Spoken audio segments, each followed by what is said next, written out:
talk to you about how our classroom can set students up for life in prison, a phenomenon known as the school-to-prison pipeline. So across the bay, the Oakland Cole Middle School from the Oakland Unified School District saw major developments across their student-teacher relationship. They were able to decrease their number of student expulsions by 100%.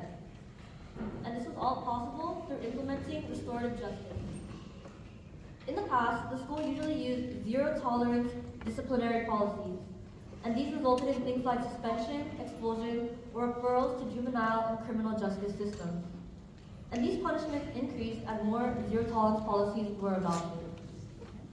But in order to reduce that harsh disciplinary action, they made a switch.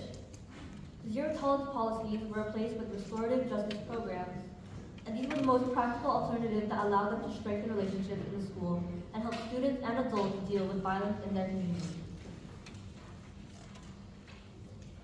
Cole Middle School saw an 87% decrease in suspensions and a 100% decrease in expulsions after they implemented restorative justice.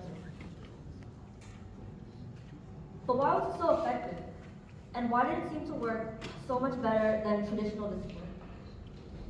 The main reason was that restorative justice focuses on repairing harm and preventing reoccurrence, rather than just giving punishment for misbehavior. When we only focus on eliminating bad behavior from the classroom, and when we simply tell students to sit still and be quiet at their desks, and when we don't stop to consider what is this behavior trying to communicate, we increase their chances of being on the school-to-prison pipeline. And when we implement these zero-tolerance policies, we make it harder for students to actually learn and to actually progress. If a student is disruptive during silent reading time, or if a student chooses to not participate in activities, telling them to leave the classroom and sit outside by themselves is not going to help the situation. If anything, it's going to do more harm.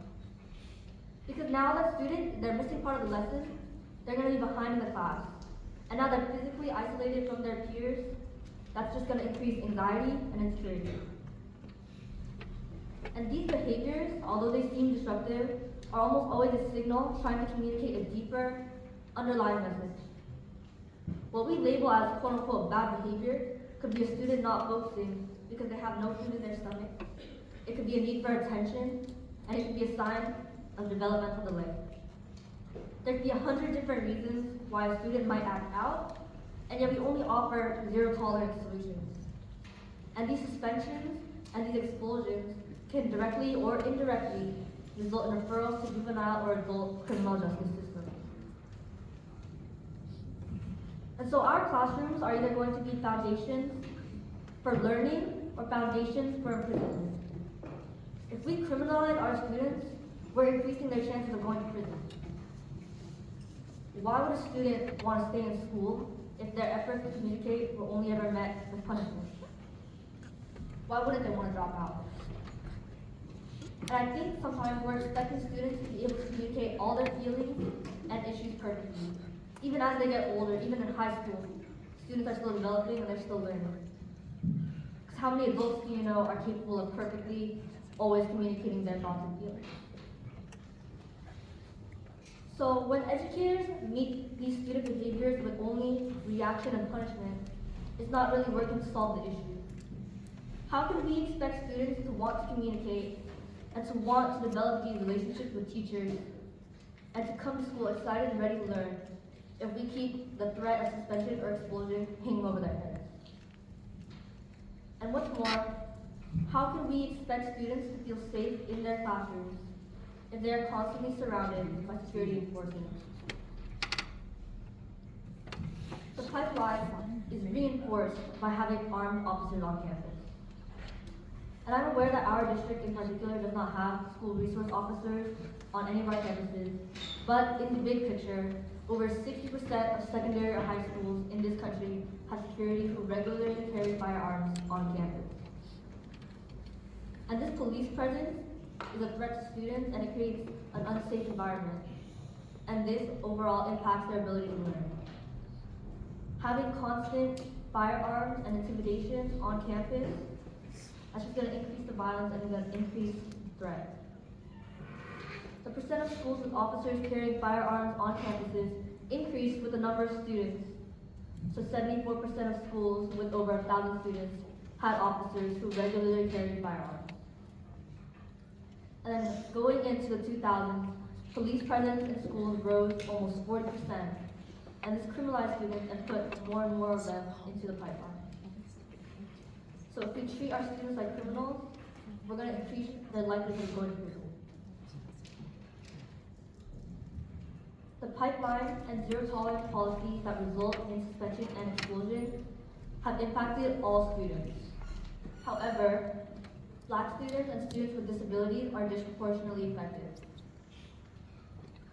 Black students were 3.5 times more likely than their white classmates to be suspended or expelled, and 8.6% of public school children have disabilities that affect their ability to learn. But these kids make up 32% of youth in juvenile detention centers. In addition to this, poverty and financial stress also play a role, and this exposes children to stress, poor nutrition, environmental toxins, violence, and all of these things can lead to childhood disability. And so we need to make school systems and programs more equitable, specifically for those who are disproportionately affected by the pipeline. And our ultimate goal is to reroute the pipeline. We want our students to go from classrooms to colleges and to trade schools and to jobs, rather than prison. How do we do this? To reroute the pipeline, we need to defund the school policing system. We need to take armed police officers off of our campuses to create a safe environment for students where they would want to show up to school and learn. And we need to replace zero tolerance policies with restorative justice. Instead of kicking students out of classrooms for bad behavior, we need to develop these bridges and develop these relationships that make students feel safe enough to be able to communicate what they're feeling and what they're thinking in order to help. And we need to provide equitable access to resources for all students, especially those who are disproportionately affected by the pipeline. Thank you.